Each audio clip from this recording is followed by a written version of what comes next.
This tutorial will be about how I draw hands. So first I would like to start off with a rounded side square split into fours. I start with the fingers and measure out how tall they might be. Fingers to me kind of look like cylinders, very skinny cylinders, so I try to keep that in mind for the shape. And I split my box into fours because right around the middle mark, I will try to draw the thumb, or where the thumb starts to connect. On the palm, there's little bits of fat that also need to be included, especially on the fingers. This will help you in distance later. Once you have that down, you can really just make out the shape of the hand in any angle, as long as you realize that your hand is a 3D shape.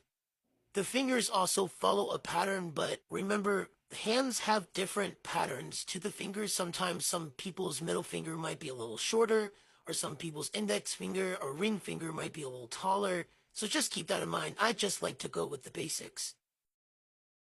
I also just want to go over how to achieve distance in the fingers. So as you can see, I use tiny half circles to kind of just show if it's further or farther away, and also tilting my finger shape to an angle. The skin around your palm will stretch as your finger points. Look at it like your fingers are connected to a bone, and then your palm is the tiny little fatty part of like your hand. So the actual structure of the bone will squish or squeeze the hand accordingly. I'm very crazy, so I look at my hand a lot, and that's how I know, how this kind of works. Also, if you're capturing the backside, the knuckles are pretty prominent in most people, so it will look like it's in the front view when you're pointing outwards.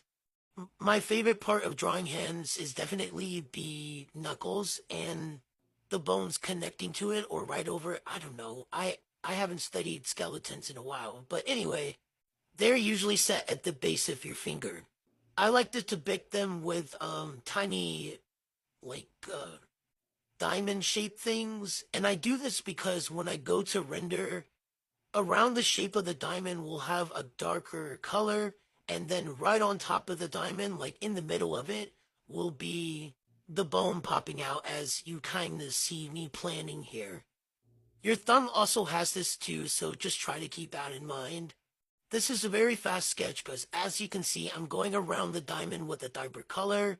I use my sketch to kind of just make sure my shapes are right and just mix it all in together. And I like to put a little bit of red because we have blood, so